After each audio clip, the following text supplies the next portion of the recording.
Our next topic is polyacid. It is also known as polymetallate acid. This is the type of acid in which there are metals. It is defined as the condensed or polymerized form of the weak acids of amphoteric metals. Amphoteric मतलब हमें पता है। सो amphoteric metals जब किसी weak acid से combine होते हैं और ये एसिड जब एक पॉलीमर फॉर्म करते हैं या कंडेंस होते हैं, मतलब इसमें से वाटर रिमूव हो जाएगा, जिससे पॉलीमर्स फॉर्म होते हैं, वाटर रिमूव हो जाता है और मोनोमर्स कंबाइन हो जाते हैं। वैसे ही यहाँ पर एम्फोटेरिक मेटल्स के जो वीक एसिड्स होते हैं वो पॉलीमर बनाते हैं या पॉलीमराइज्ड या कंडेंस्ड फॉर्म में आ जाते हैं। अब यहाँ पर मेटल्स कौन से हो सकते हैं? 5th बी ग्रुप मेटल्स जो भी है, मतलब वैनेडियम, नियोबियम, टेंटेरम, ये हो सकते हैं, या तो फिर 6b ग्रुप मेटल्स जो है पीरियोडिक टेबल में, जो कि है क्रोमियम, मोलिब्डेनम और टंगस्टन। ये मेटल पॉलीएसिड या पॉलीमेटलेट एसिड फॉर्म कर सकते हैं। अब इस एसिड में ये जो मेटल्स हमने देखे, 5th बी ग्रुप मेटल्स या 6b ग्रुप मेटल्स, इनकी oxidation state higher oxidation state होती है, मतलब +5 या +6 ऑक्सीडेशन स्टेट इन मेटल्स की होती है इन poly acid. The anions of this poly acids contain several molecules of the acid anhydride. इन पॉली एसिड के जो भी अनायंस फॉर्म होते हैं, इन अनायंस में एसिड अनहाइड्राइड के मॉलिक्यूल्स प्रेजेंट होते हैं।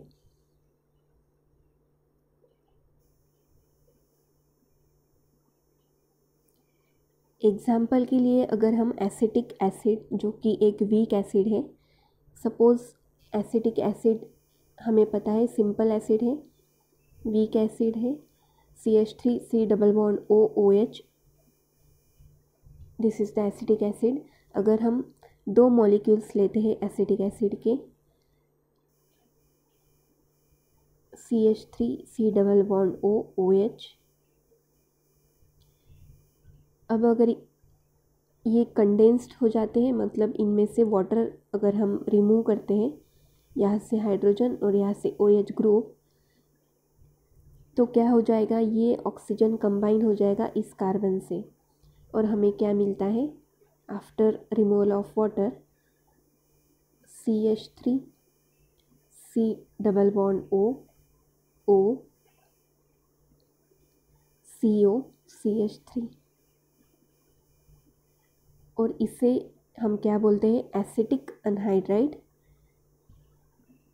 ऐसे ही पॉली एसिड में क्या होता है? Several molecules of acid anhydride होंगे।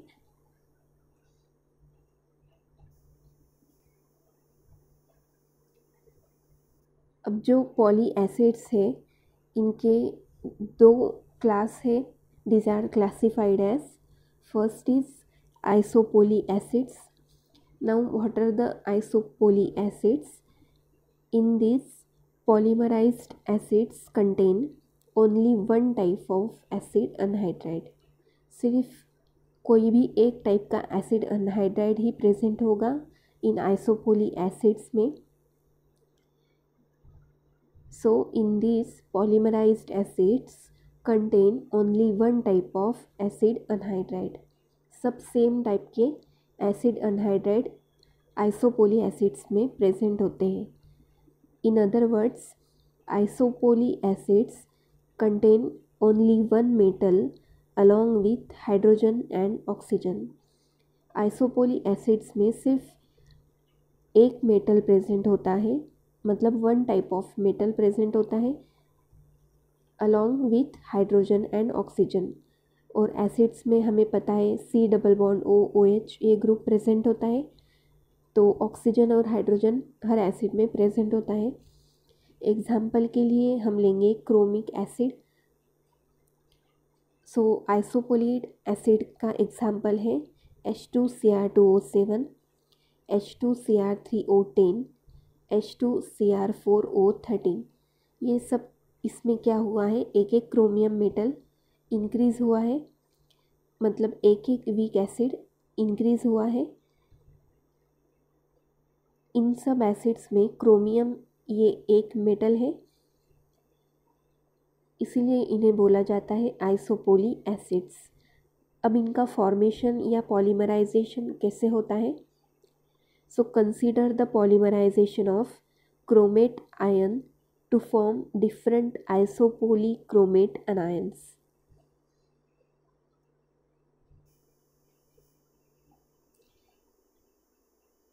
यहाँ पर हम H2Cr2O7 इस आइसोपोली एसिड का फॉर्मेशन देखेंगे। तो क्रोमिक एसिड के मतलब H2Cr O4 जो कि क्रोमिक एसिड है, इसके अगर हम 2 मॉलिक्यूल्स ले लेते हैं तो क्रोमिक एसिड में से वाटर रिमूव हो जाएगा और हमें एक पॉलीमर मिलेगा जिसमें क्रोमियम के 2 मेटल्स होंगे और हमें मिलता है H2Cr2O7। ऐसे ही अगर हम H2CrO4 मतलब क्रोमिक एसिड के 3 मॉलिक्यूल्स लेते हैं तो इसमें से 2 वाटर रिमूव हो जाएंगे और हमें मिलता है H2Cr3O10। ऐसे ही अगर क्रोमिक एसिड के हम 4 मॉलिक्यूल्स लेते हैं तो 3 वाटर रिमूव हो जाएंगे और हमें मिलते हैं H2Cr4O13।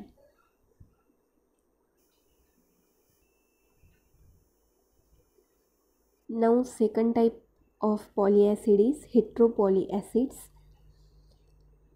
Anhydrides can also condense with some other acids like phosphoric or silicic acid to form heteropolyacids.